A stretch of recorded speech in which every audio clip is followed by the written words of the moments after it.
Hello दोस्तों। आवाज़ नमस्ते, आदाब, नमस्ते, सत श्री अकाल।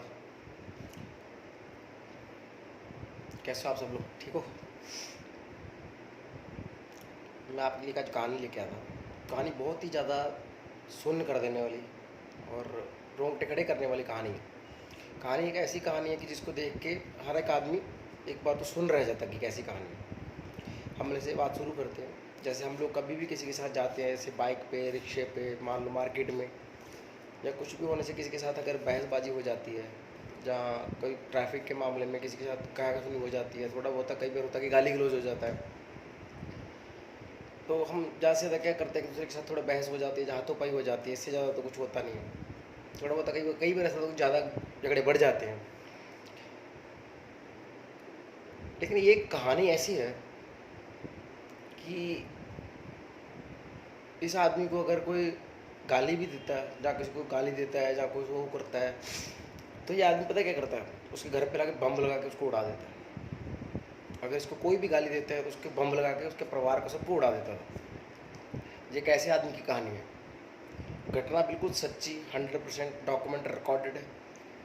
सब रिकॉर्ड उसके पास गवर्नमेंट के पास मौजूद है, क्योंकि हर उसका जब इंतकाल हुआ, जब उस आदमी का सफाया किया गया, जब से वो पैदा हुआ तब से लेकर गवर्नमेंट के पास उसका हर एक रिकॉर्ड डॉक्यूमेंट है। कहानी है पाकिस्तान से, रावलपिंडी से।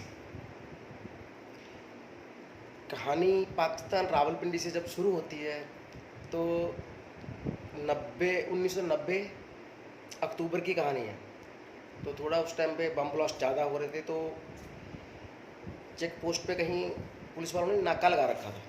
एक नाका लगाया हुआ था, तो वहाँ पे वो चेकिंग कर रहे थे। तो सबको पुलिस वाले रोक रहे हैं, तो एक पुलिस वाले रिक्शे वाले को रोकते हैं। जाहिर सी बात है कि रिक्शे वाला था, तो थोड़ा सा वो रिक्शे वाले के अंदर एटीट्यूड आया। तो इंस्पेक्टर थोड़ा सा उसको, जो पास में था, उन्होंने थोड़ा बहुत हाथ बढ़ा के से बोला उनको। गुस्से में आकर उन्होंने कभी गाली दे दी उसको। पास में इंस्पेक्टर साहब खड़े थे, तो गाली गुली दे दी उन्होंने। तो वो आगे ऐसे आदमी जिसका नाम है अब्दुल करीम, रिक्शे वाले का, जिसकी मैं बात करने जा रहा था, जिसकी कहानी सुनाने जा रहा हूँ, उसका नाम है अब्दुल कलीम। अब्दुल कलीम की कहानी है जी। तो जब उनको रोका जाता है तो आगे जाकर से बात की जाती है, तो वो आगे आदमी उसके पुलिस वाले के साथ मतलब कि थोड़ा बहुत कहासुनी हो जाती है। तो कहासुनी में ना पुलिस वाला एक दो गाली दे देता है। तो वो आदमी आगे से जब वो सबके सामने बोलता है कि गाली मत दे, अगर तुमने गाली दी तो मैं तेरा मर्डर कर दूंगा, और साथ में तेरे को ऐसा मर्डर करूंगा, तेरे घर में बम लगा के तेरे को उड़ा दूंगा। तो जाहिर सी बात है कि पुलिस इंस्पेक्टर सब लोग इकट्ठे हुए, तो देखने लगे। इंस्पेक्टर बोले क्या ये कैसी ये धमकी दे रहा है? तो बोला धमकी नहीं दे रहा सर, मैं सच बोल रहा हूँ।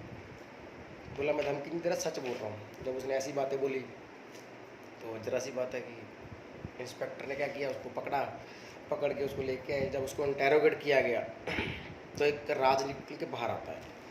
एक राज निकल के जब बाहर आता है तो वो राज्य एक ऐसा राज होता है जिसको देख के पूरे पाकिस्तान के होश उड़ जाते हैं। तो उसका नाम जो होता है अब्दुल कलीम। जब उसको पकड़ा जाता है, इंटेरोगेट किया जाता है, तो पता चलता है कि उस आदमी ने कराची में 110 आदमियों को बम ब्लास्ट में मारा हुआ है। मतलब कि 15-20 बम ब्लास्ट किए हैं गाली गलौज के चक्कर में। जब वो गाली देता था कि तो बम लगा देता था उनके घर में, और जिसमें से ज़्यादातर MQM के आदमी हैं। MQM के पाकिस्तान की संस्था है, उसको लगाया हुआ है। तो उसके बाद फिर उसको इंटेरोगेट किया जाता है, तो पता चलता 3rd डिग्री टॉर्चर। तो उसको पता 40 बताता है कि 40 पिछली बार पेशावर जो कि पाकिस्तान में पड़ता है, उसमें भी वो बताता है कि मैं वहाँ पे एक बम ब्लास्ट हुए थे 2, उसमें भी उनका हाथ था। तो मतलब कि टोटल 150 कत्ल हो गई उस आदमी ने ऐसे बम ब्लास्टों में नाम पा। तो जब इंस्पेक्टर वगैरह पकड़े जाते हैं तो उनको लगता है कि यार ये आदमी तो बहुत ज़्यादा खतरनाक है।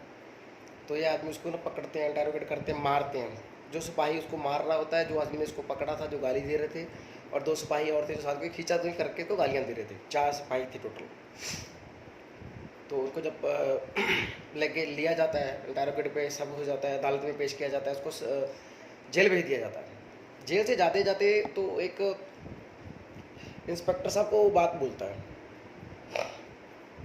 इंस्पेक्टर साहब को जब बात बोलता है तो उनको बोलता है कि सर, उनका नाम होता है बॉक्सर, इंस्पेक्टर साहब का नाम बॉक्सर होता है उनका नाम।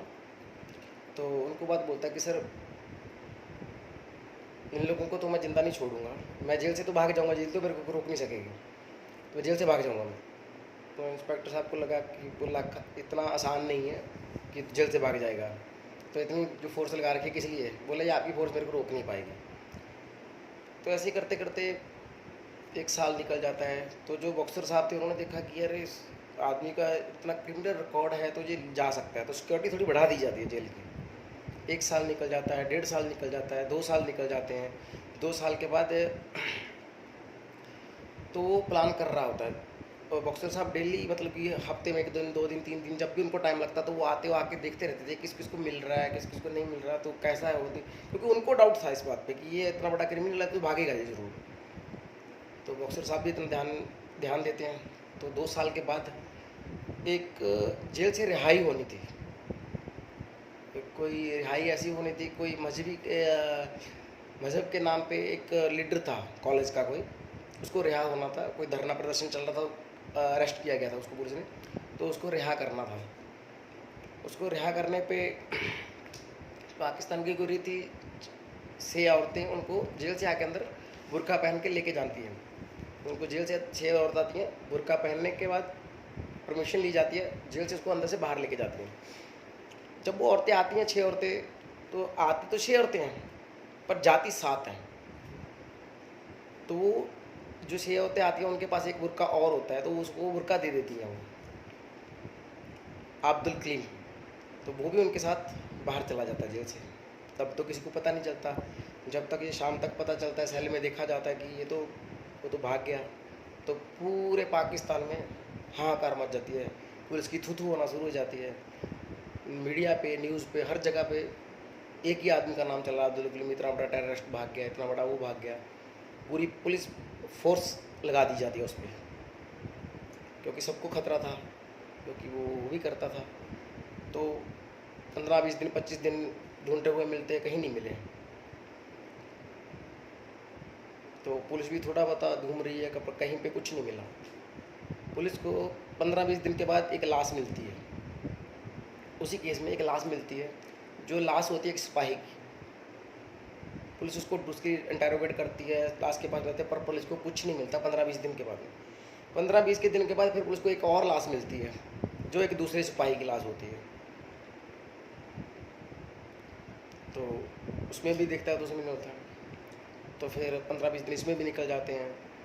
तो पुलिस का ध्यान इधर हो जाता है कि पुलिस वालों को कौन मार रहा है। तीसरे चौथे दिन के बाद फिर एक पुलिस वाले के घर पे बम ब्लास्ट हो जाता है। तो बम ब्लास्ट हो जाता है, जब देखा जाता है उनके भी बच्चे सब मारे जाते हैं। तो उस पर भी पुलिस इंटरोगेट करने लग जाती है, वो लोगों को हाथ पाँव की पड़ जाती है पुलिस को बहुत सारी चीज़ें की।